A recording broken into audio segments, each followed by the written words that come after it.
Welcome to the Carter Report Today with Pastor John Carter. Our topic today is Amazing True Stories from the Evil Empire, How to Live a Life of Faith, Courage, and Hope. Hello, dear friend. I'm John Carter. Today I'll be telling you amazing stories from the land of the evil empire. These stories are going to give you and me hope, faith, and courage to fight the good fight. The voice that you're going to hear today asking the questions belongs to a gentleman by the name of Dave Dino. Dave Dino is a very special friend of the Carter Report, and his voice is known around the world. Welcome today to the Carter Report. Pastor, it's so good to be with you again. You always bring such great wisdom to how we view the world and our place in the world as believing Christians. President Ronald Reagan was no friend of communism. He called the Soviet Union, that was composed of Russia, Ukraine, and several other states, the evil empire. He was correct in his assessment. During the reign of Lenin, Stalin, and other leaders, millions were murdered for the crime of nonconformity. There was no freedom of speech or religion.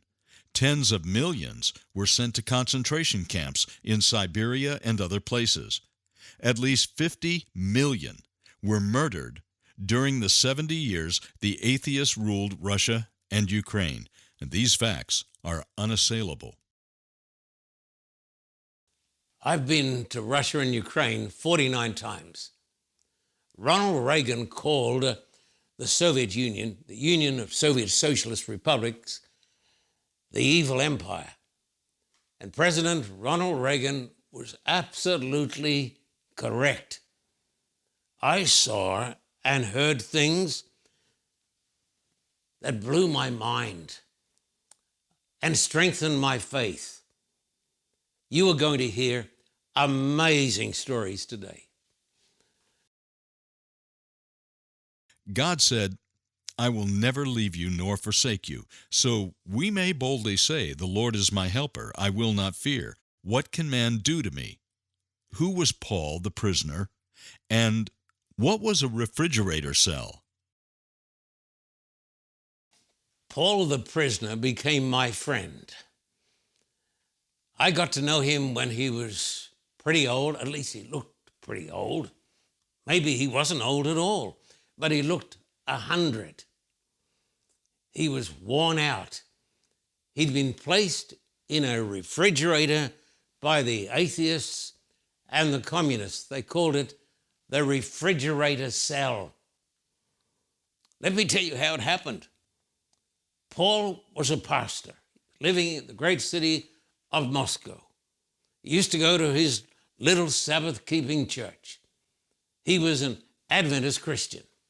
But what I'm telling you happened to millions of other people, irrespective of their religion or no religion at all. So Paul was going along to his church, Sabbath, and he was a pastor. A man befriended him. He seemed to be just maybe a little bit too pushy. But this man befriended him. He was generous and kind. And Paul was a big-hearted sort of guy. And Paul returned the friendship. And after some months, he confided to this man, who was a KGB agent, working for the communists, of course, and informing on the church members. He told him that he had, right down in the basement of his house in Moscow, a printing press. A printing press. And the man, so-called Christian brother, said to him, what do you have this printing press for? Paul, he said, I tell people about Jesus. I preach the gospel. I put out these little gospel tracts. They're not political. They don't pull down communism. They simply tell people about Jesus. That night, there was a banging on the door. And the communists, the atheists, came for Paul. Paul was taken to the interrogation center, and they beat him up. They bashed him. They smashed his face. They said, "We're going to let you go with a warning, Pastor Paul, on one condition." He said, "What are you talking about?" "The condition is simple, Pastor Paul. You just have to tell us the activities of your church members. You've got to become an informer. In fact, if you come to work for us, we're going to pay you a salary, and we're going to make you a captain. One day you'll become a colonel in the KGB. Now we can let you go. You can go back to your family, and we will give you a better place to live. Now give us your answer." And Paul said, "Niet, niet, niet." And then they started to beat him. It was worse. They started to thrash him. So they started into the worst tortures that you could imagine that I can't talk to you about. And he just kept saying, "No, no, no, I will not inform." And so they took him to that infamous hellhole in the heart of Moscow. I've been there. I've been to the KGB headquarters. I've been in there. And they put him in a cell. It was called the refrigerator cell. They said, "This will cool you down, Pastor Paul."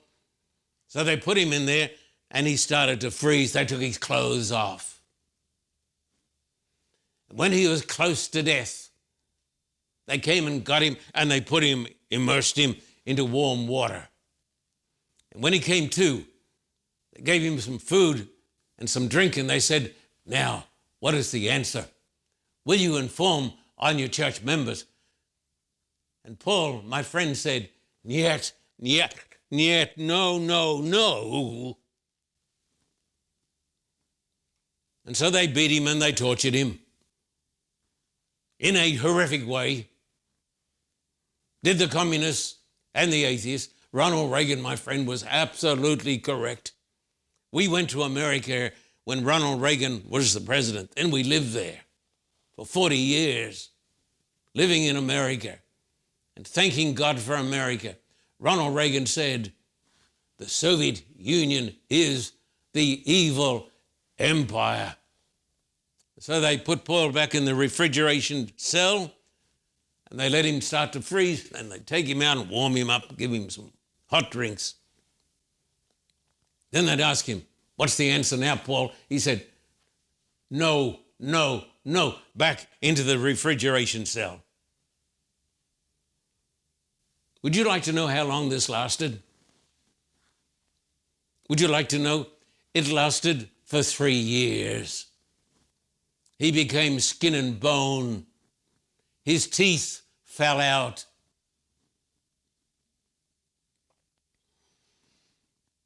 Then after 3 years, Mikhail Gorbachev became the leader of the Soviet Union and brought in some reforms. He was a man with some humanity.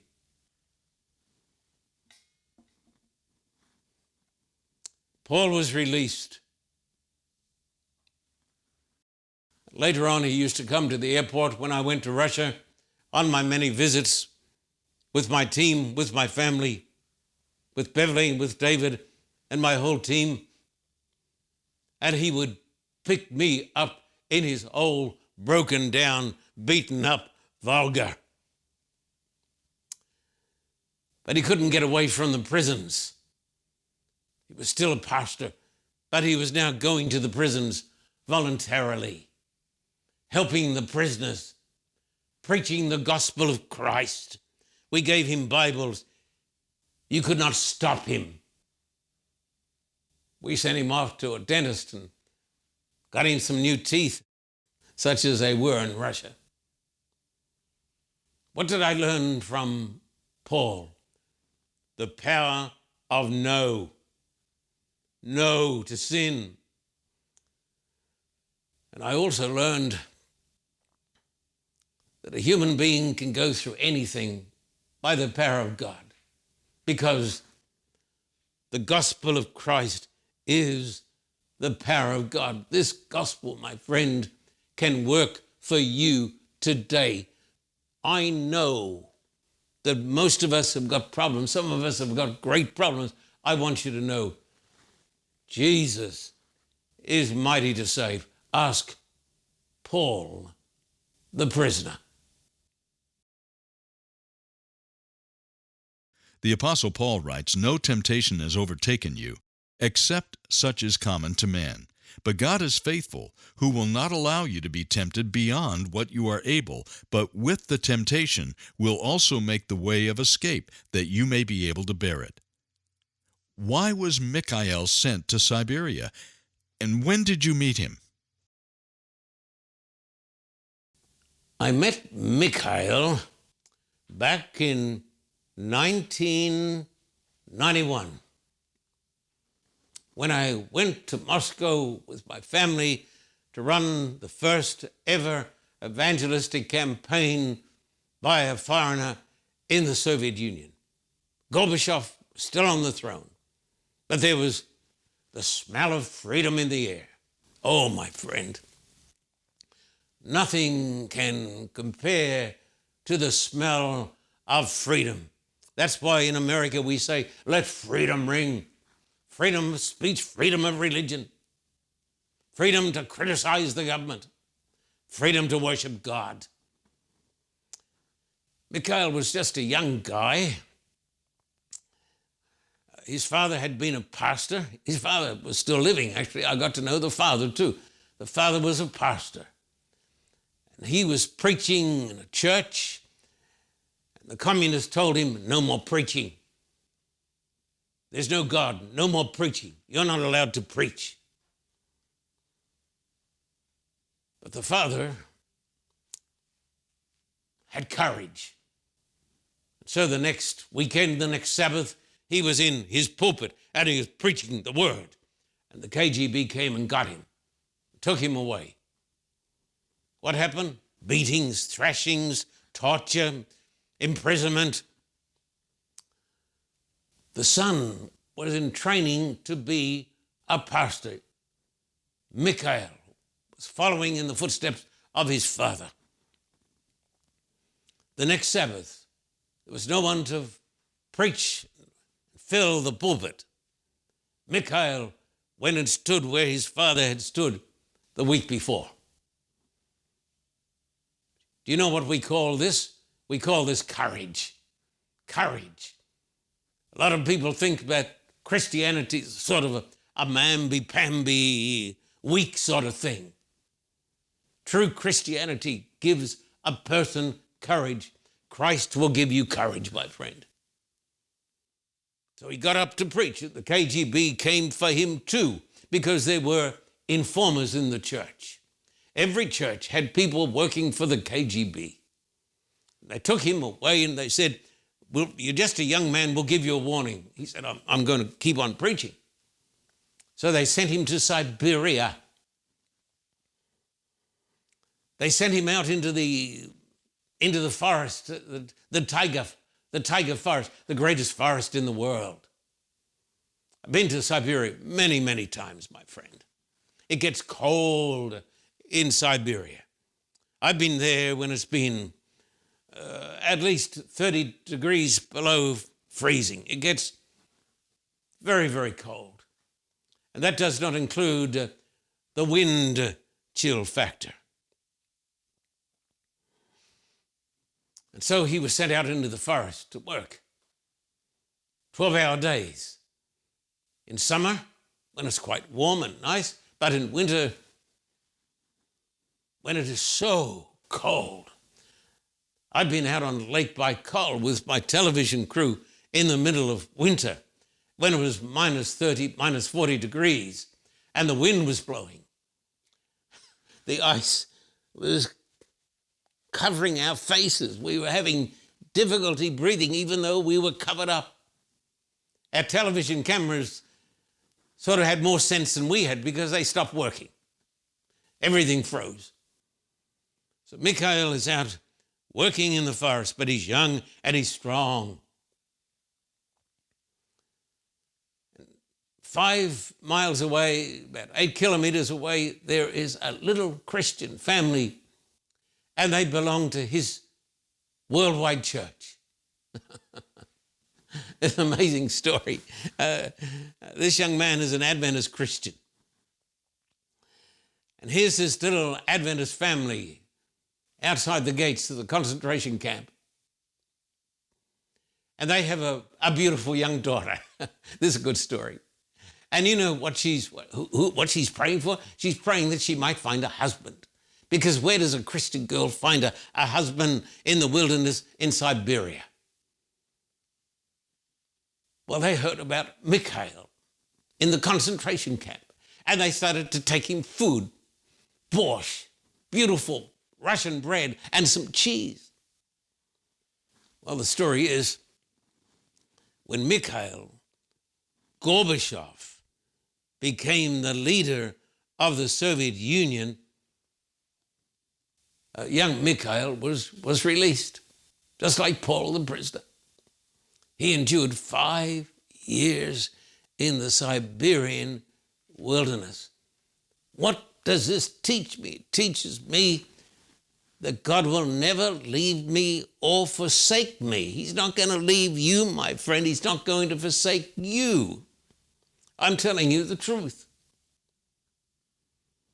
And whatever the problem, there is grace greater than all we need.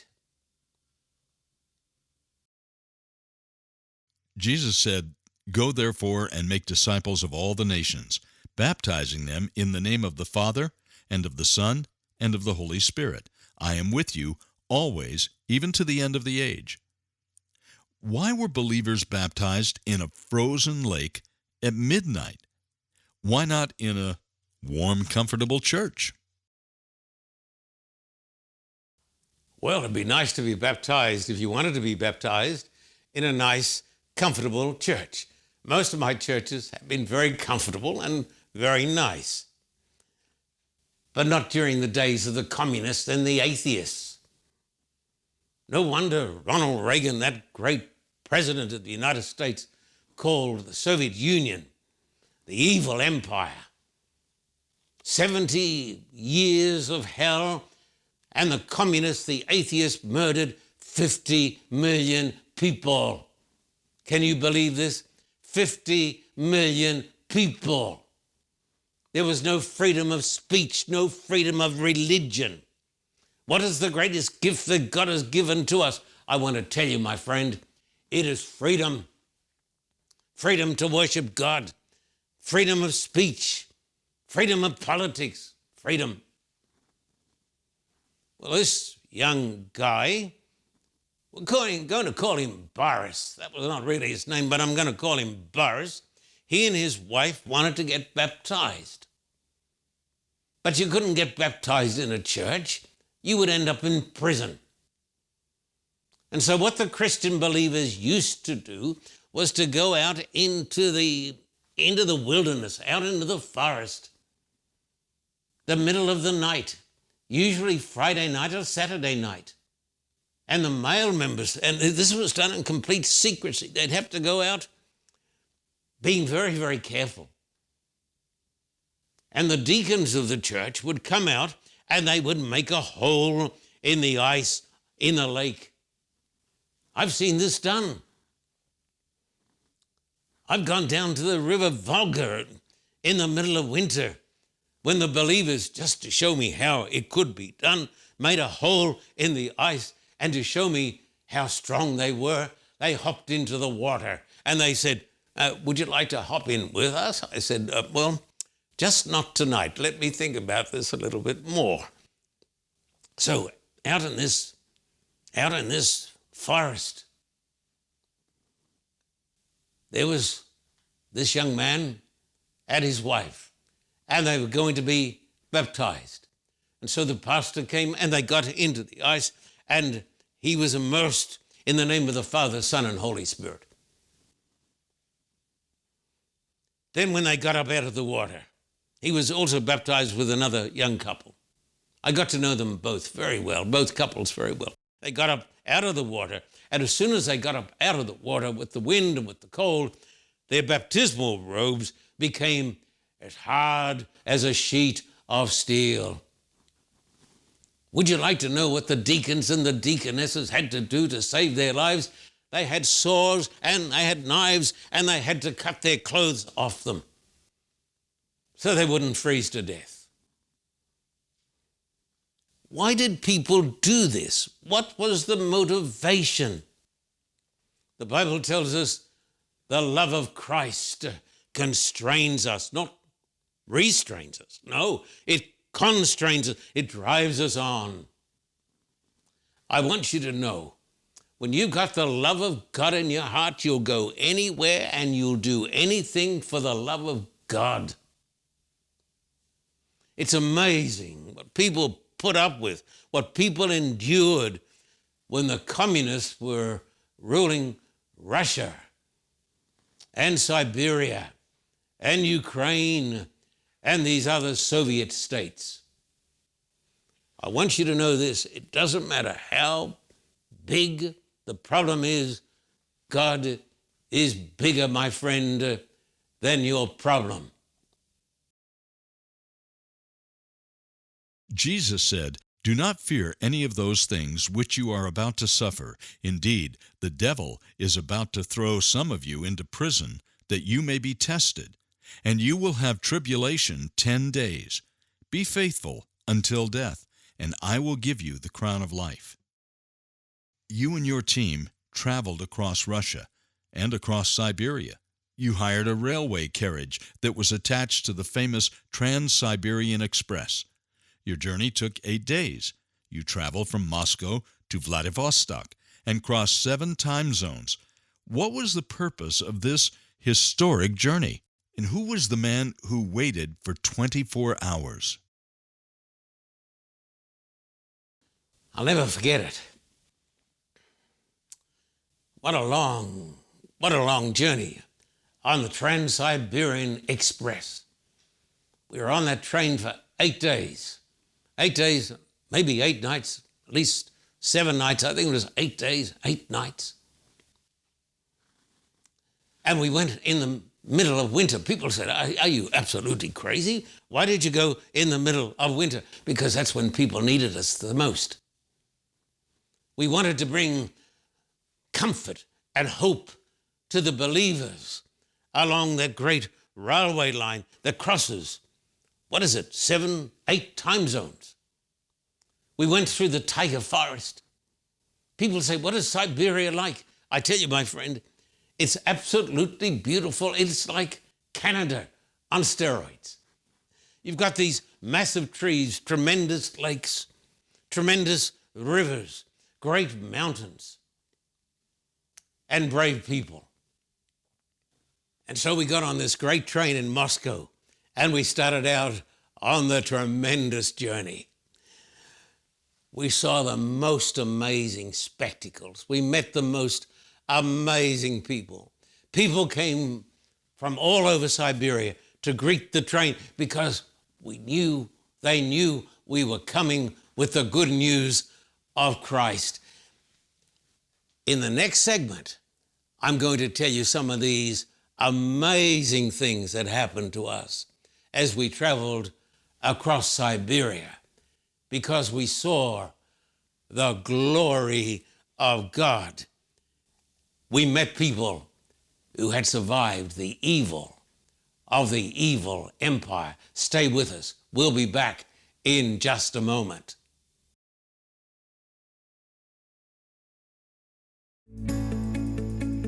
Jesus said, "All authority has been given to me in heaven and on earth. Go therefore and make disciples of all the nations, baptizing them in the name of the Father and of the Son and of the Holy Spirit." John Carter reports, "We have seen God's power as the gospel of Christ has been proclaimed in Africa, India, Russia, Ukraine, Cuba, El Salvador, and many other places. We invite you to partner with us in proclaiming Jesus Christ. To God be the glory. Great things He has done. Write today to the Carter Report, P.O. Box 1900, Thousand Oaks, California, 91358. That's the Carter Report, P.O. Box 1900, Thousand Oaks, California, 91358. In Australia, write to the Carter Report, P.O. Box 861, Terrigal, New South Wales, 2260. That's the Carter Report, P.O. Box 861, Terrigal, New South Wales, 2260. Thank you for your generous support. We look forward to hearing from you soon. May God richly bless you.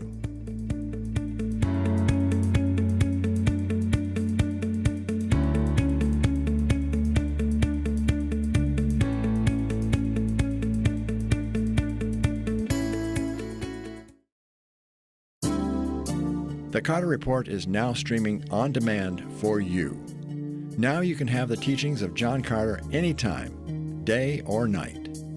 By streaming the Carter Report, there is more content for you to choose from, and it's easy. If you are new to streaming, all you need to do is purchase a streaming device. It doesn't really matter which one. You can buy a Roku, Amazon Fire, or Apple TV from any major retailer. You or a family member can plug the device into your TV and sign into your internet connection. Do a search for the Carter Report and download the app to your device. From then on, your device and the Carter Report app can provide you with hundreds of on-demand programs. You can also take the Carter Report with you wherever you go. The official free Carter Report mobile app can be downloaded to your phone or tablet. Go to the App Store or Google Play Store and download the app. Additionally, you can find Carter Report programs on your favorite podcast. You can also watch us on Vimeo or YouTube. Type the Carter Report in the search box. You can watch hundreds of uninterrupted John Carter teachings whenever you want, for as many hours as you want. Travel with John Carter as he circles the globe to bring the gospel to millions of people. Watch the Carter Classics from over 50 years of ministry and gain knowledge from stimulating interviews with Christian leaders. You now have multiple ways to watch the Carter Report, and once you start streaming, you'll find comfort in having these teachings readily available to you, whenever and wherever you want, for free. Welcome to the inspirational world of John Carter. For a copy of today's program, please contact us at P.O. Box 1900, Thousand Oaks, California, 91358. Or in Australia, contact us at P.O. Box 861, Terrigal, New South Wales, 2260. This program is made possible through the generous support of viewers like you. We thank you for your continued support. May God richly bless you.